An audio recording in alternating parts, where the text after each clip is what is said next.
Today's Spotlight is brought to you in part by presenting sponsor, Busey Bank.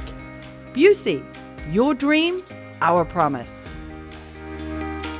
Welcome to Spotlight. I'm your host, Jane Wernette. And today I'm joined by three local nonprofits, 1871, Summer Place Theatre, and DuPage Medical Group Charitable Fund.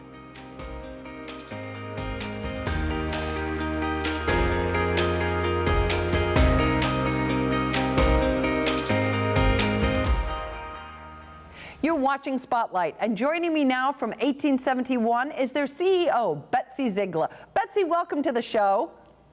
Thank you for having me. Pleasure to be here. Really excited to talk to you. I'm a fan of mergers and acquisitions. I always think that we get better, newer strength that comes out of those partnerships. And 1871, who's located in Chicago, has recently got together with Hub 88 here in Naperville. Give us a little bit about the background on how that came to be. Sure. Yeah, it's exciting, and I too love mergers and acquisitions. If you're trying to help more people have greater impact, which in this case is, I think, the storyline. So many of you know the Hub 88 organization, born in 2017 and operating in Naperville, right there off of Naperville Road, exit off of I-88, focused on supporting entrepreneurs, innovators, builders in the western suburbs, which is a tremendous mission, akin to the mission of 1871, based in Chicago, as you mentioned, where we have hundreds of people convening and building and growing and solving important problems. And the board and the team at Hub 88, all volunteer driven, just a tremendous group of people, approached me in early fall and said, hey, we're at this tipping point. Do we try to grow and become a full professionally staffed nonprofit like you are, or do we combine forces and see if we're better together? And through many months of discussions, we ended up pursuing the latter path, and super excited about it. Yeah, I love that. Better together. That's a great motto there, Betsy. Talk a little bit about what you're looking forward to as you kind of come together, and I assume that the mission's very much in alignment. What are you most excited about? Yeah, so the missions are very well aligned, and our size, and 1871 size and scale, is bigger because we've been around for 9 years, right? It was 3 times as long. It's a completely different frame of reference.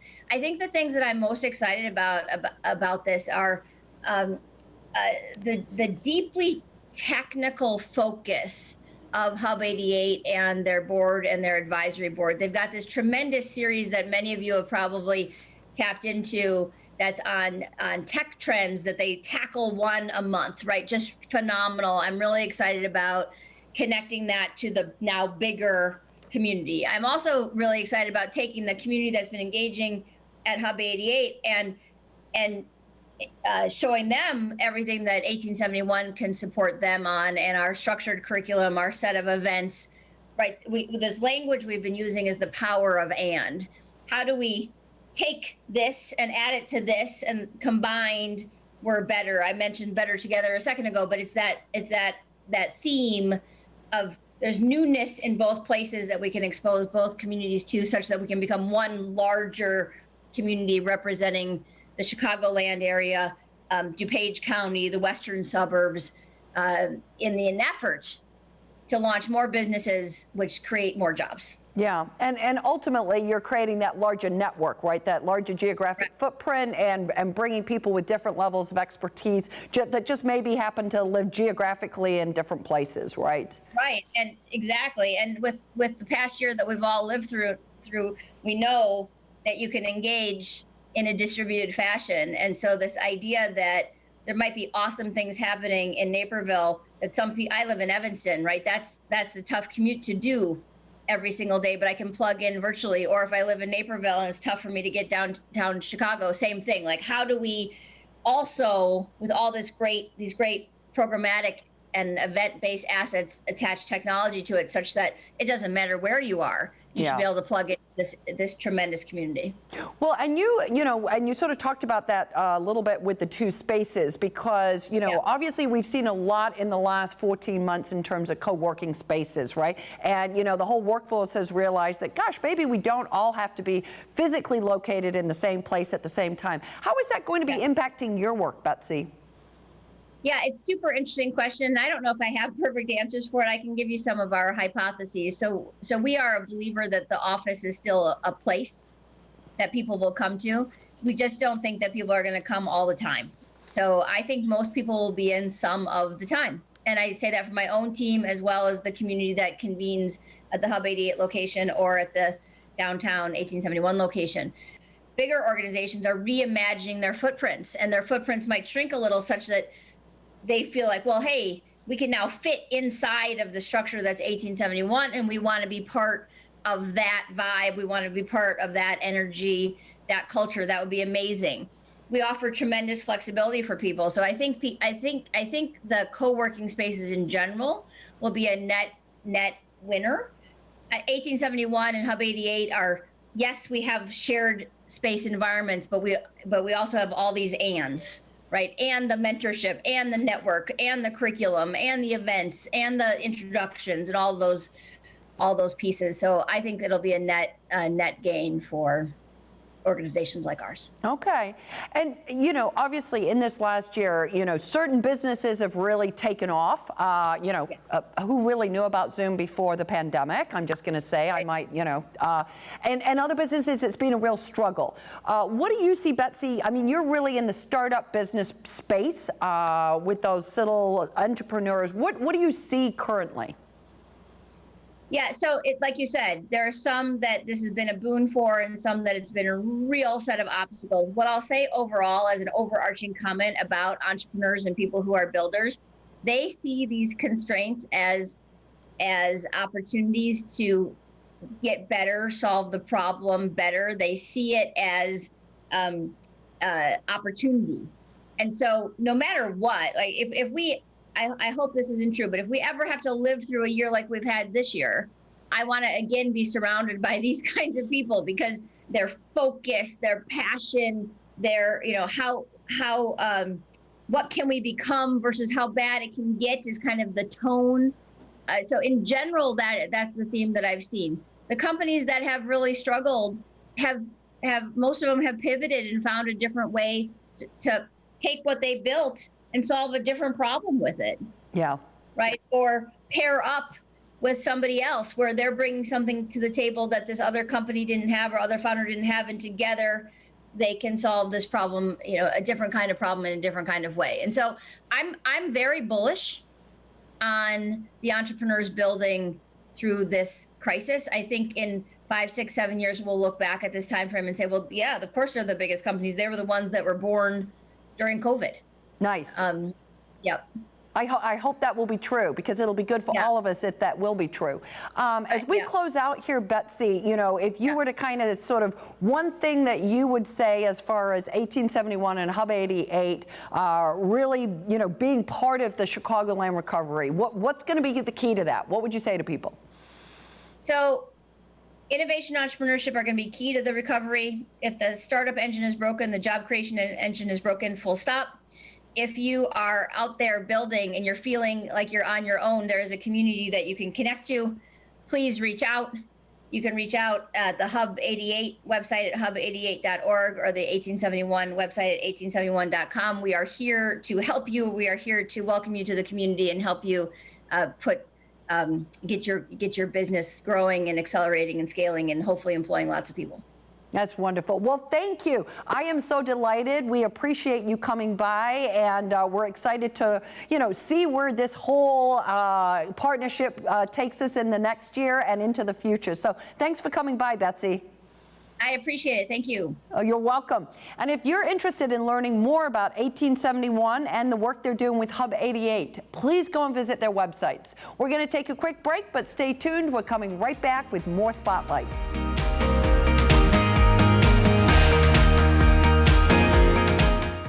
For more than 150 years, you've believed in Busey. Today, more than ever, we believe in you. To our healthcare workers, first responders, and local businesses, you're central to the communities we're proud to call home. Busey's grateful to partner with you and your families through life's ups and downs, today and for generations to come. Because as neighbors helping neighbors, we're in this together. Busey, grateful to serve the communities we call home. Stay in the know at home or on the go with NCTV 17 News Update. This quick recap of everything happening in and around town will be delivered straight to your email inbox for free. Sign up today.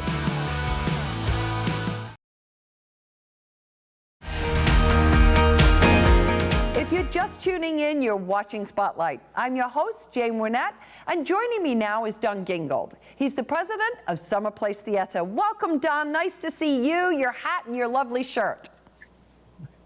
Thank you, Jane. Good to be here. Thank you very much for having me. Absolutely. Now, I know it has been a rough 14 months in the arts and theater world. So talk a little bit about what you experienced at Summer Place Theater over the last year.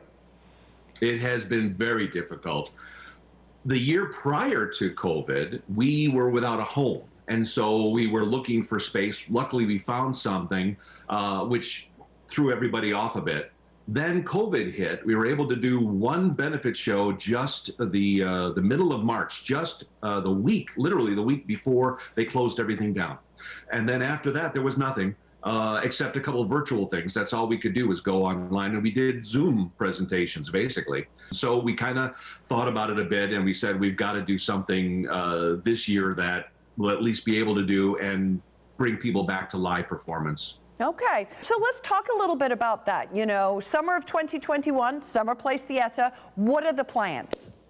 Thank goodness that we are Summer Place and that it is summer, because we're taking everything outside. The problem, of course, even today with many people being vaccinated, there's not enough of them, and a lot of people are very leery of sitting in a theater and watching a performance.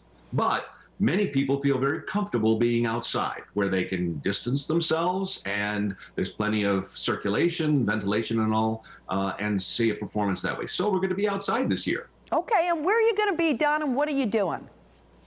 All right. So the 95th Street Pavilion, which is a Park District property just behind the 95th Street Library, has a lovely little stage there, and we'll be performing on that stage, and people will bring their lawn chairs and set themselves up in front of the stage and enjoy live shows. We have 3 of them planned. Okay, are you able to share any details on those, or do you want to keep that under wraps? You know what? I think I would love to tell you those shows. Okay. Our first show, we're starting right off with celebrating summer with our own original production called Summer Lovin', which is all great show tunes that have something to do with summer. And it's a review of all those great songs. Okay. And that'll be the 3rd weekend in June. Then in July, because of the COVID problem last Christmas, people didn't enjoy Christmas together. So we're doing Christmas in July. Oh, I We're love going it. to do a 1940s rendition of A Christmas Carol. So it's going to be the same basic story we all know, but it's going to be set in the 40s, like an old-time radio show. Oh, fun. Very creative. I like that. And maybe I could wear And my then Christmas sweater.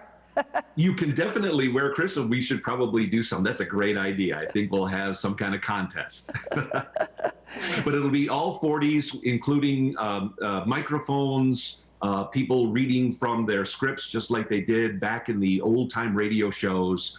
And there'll be some commercials sprinkled in, some jingles of Lux soap and things like that from the past. And then maybe the contest. That would be great. One more show. In August, we're doing something very special for us and for our community. Summer Place Theater has had the benefit of a wonderful man on our board for many, many years. His name is Ted Waltmeyer. And Ted suffered a stroke some years back. And he has done a wonderful job of recovering all this time. What he did was he wrote himself a musical.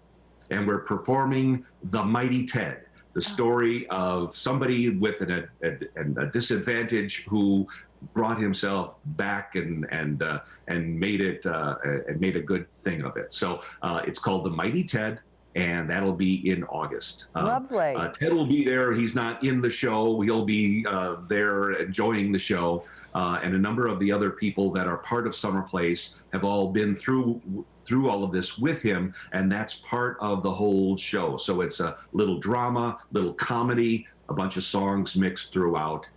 It was performed, Ted wrote it, and then he performed it at Second City Theater downtown. And now we're going to perform it for him here. Oh, that's lovely. Well, what a great story. I'm sure that will be a real heartwarming and a bit of a tearjerker as well, right? Exactly. Yeah. And a lot of people know Ted, and so it's going to be just a good family kind of a feel. Nice. Now, do you feel, Don, I mean, you're out there in the world, in the theater world, do you feel people are ready for live theater? I mean, obviously you're going to be outside, but... Yes, people are definitely ready, and they're ready to be outside. Okay. Now, just case in point, last October, even where we're in the midst of all of the pandemic, we offered Ghost Stories in the Park in the Dark, which we do every year, and it's outside. And we sold out in 2 days after announcing the sale. People were just really wanting to have some live theater, do something, getting out of the house and being safe, but also, being able to see live theater. They'll be comfortable in their lawn chairs. There'll be evening performances, so the sun will be down, or mostly, in near dusk, around 7 o'clock at night, and they'll have a lovely time. Okay, and that's kind of nice. So you can kind of seat yourself, everybody. I'm sure you'll have people there to make sure that people kind of have their own little space. And you mentioned as we close out the Ghost Stories, because you've got a robust three performances during the summer, but you mentioned that you did Ghost Stories last year. You're bringing that back this year? Yes, it's we're about 25 years old. We've been doing this for that many years, and Ghost Stories has always been that one additional thing, our own last fling, I guess you'd say, after we do our summer shows. And so yes, we're bringing Ghost Stories back. It's always the first weekend in October, and it'll be at the Grand Pavilion as it always is. So yeah, we're looking forward to that. It'll be pretty much the same format. It's think of stand-up meets scary stories. Okay, I like that. Stand up meets scary stories. That's good. That's a good promo for it, Don. I appreciate that. Certainly. Well, listen, we wish you all the best. We wish you lots of good weather for this summer. I know that's always, outdoors is wonderful, but we live in the state of Illinois, so that's always, I'm sure, will add to the adrenaline for all your actors before they go on stage. But we wish you all the best, and thank you for stopping by. Thank you for having me. You're welcome. So to find out more about Summer Place Theater, please go and visit their website. You can get all the information about the shows and the tickets, and then their ghost stories as well. We'll be right back. We're going to take a quick break. Stay with us. For more than 150 years, you've believed in Busey. Today, more than ever, we believe in you. To our healthcare workers, first responders, and local businesses, you're central to the communities we're proud to call home. Busey's grateful to partner with you and your families through life's ups and downs, today and for generations to come. Because as neighbors helping neighbors, we're in this together. Busey, grateful to serve the communities we call home. We live in a safe community, but not a crime-free community. If you see something, say something. Be a Naperville Crime Stopper. Welcome back to Spotlight. And joining me now from the DuPage Medical Group Charitable Fund is Dr. Amy Stoeffler. She's the chair of their advisory board. Welcome to the show. Thank you. Super nice to have you here. And we're going to just start right off and ask you to please help our viewers understand, what is the DuPage Medical Group Charitable Fund, and when was it started? So DuPage Medical Group has a long history of community service and philanthropy. And back in 2010, a group of physicians decided to start the Charitable Fund so that we had an organized structure to give back to the communities in which we serve. So basically, since that time, we have distributed $3.5 million to those in the communities in which we serve. That's incredible. That's a lot of money. And we'll get to kind of who you're giving that money to as we move through this conversation. So, you know, you're going into your 11th year. And I love the fact that it was the doctors that decided that they wanted to be able to give back. So can you give me a little bit of a sense of the mission? What's the mission? Mm-hmm. Well, you know, as providers at DuPage Medical Group, we strive every day to give quality and compassionate health care to our patients. But we had the realization that there were a lot of needs outside of the four walls of our clinics. And we just sought to help our communities in other ways. And so the mission actually of the Charitable Fund is very simple.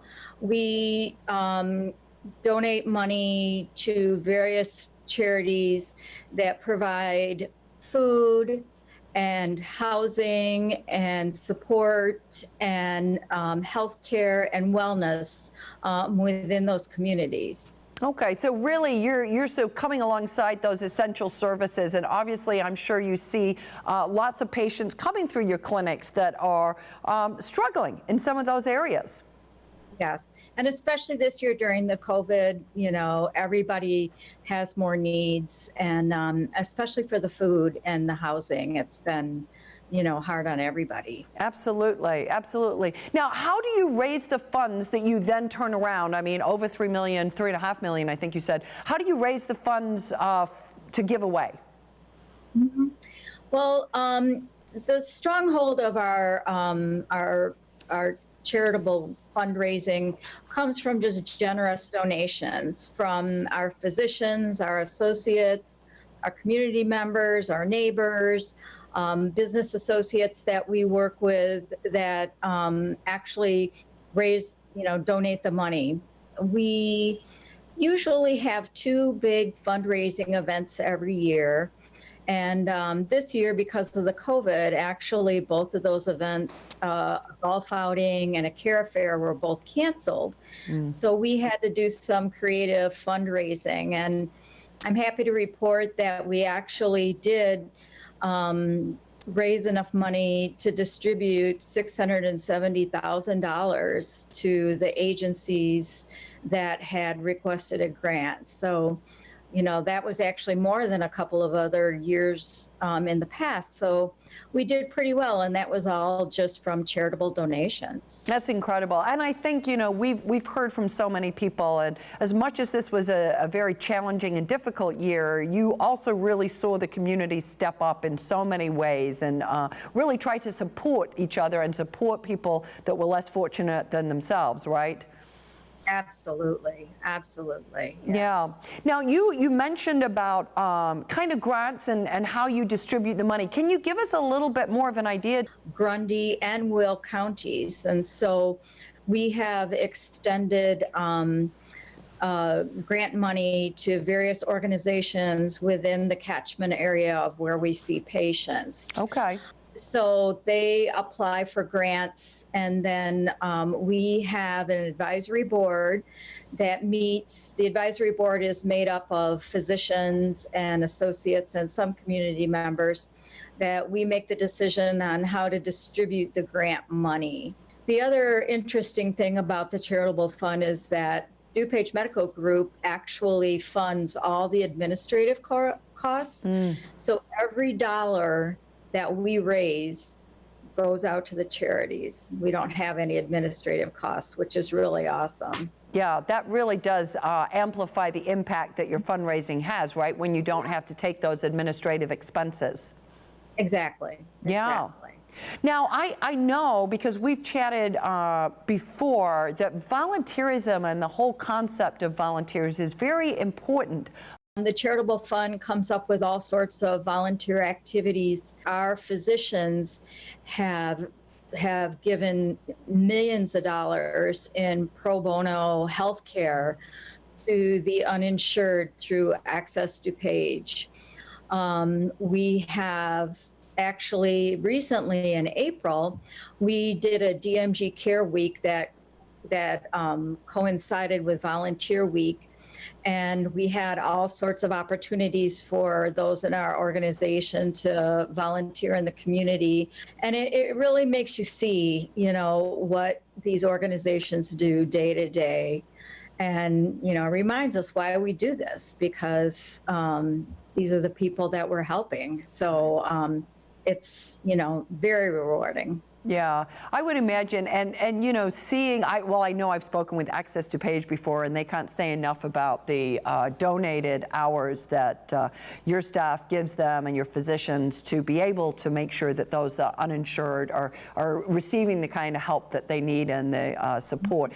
But I've got to believe that for your doctors, and all your staff, because I know it isn't just the physicians, it's all of your staff that get involved in that. It's got to be tremendously rewarding to see everybody and the impact that you're having, because so much of that is connected to their health ultimately, right? It's all tied in together. So, if they can live in a safe place and get good, healthy nutritional foods and good health care, it all works together. So. Yeah, and I would imagine too, it's probably a little bit of fun, even though you dragged your husband, it's probably a little bit of fun too, getting out and doing something out in the community with the rest of the people that you work with, right? Oh, it's totally fun. It's totally fun, and they, at the food pantries, they play loud music, everybody gets very competitive in terms of putting together the most boxes, and the volunteers there couldn't be better people, they just wonderful people. So, yeah. Terrific. Now, as we wrap up, what are you excited about as we obviously, people are moving forward, we're getting vaccinated. Hopefully we're going to see the backside of 2020 and early 2021. What are you most excited about for the fund in your advisory role? Well, we're, more the same. We're super excited to actually get together and do some things, socially to help raise money, get more people involved, get the word out there. We have a new CEO, which is he is very supportive of the Charitable Fund. And so I think we're going to, have him involved in, spreading the word. That's the biggest thing, right? Spread the word. Yeah, absolutely. Well, thank you so much for stopping by. And, thank you to all of your doctors, physicians, staff members for all the work that they do in support of the Charitable Fund. Oh, thank you. My pleasure. Thanks for having me. Absolutely. And if you would like more information about the DuPage Medical Group Charitable Fund, please go and visit their website. We're going to take a quick break, but stay tuned. We're coming right back with more Spotlight.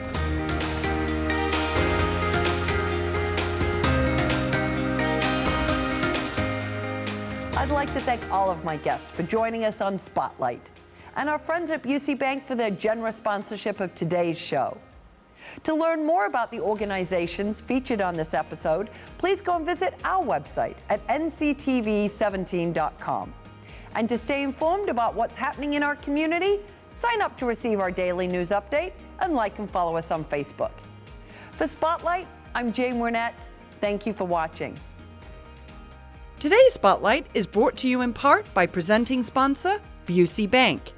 Busey, your dream, our promise.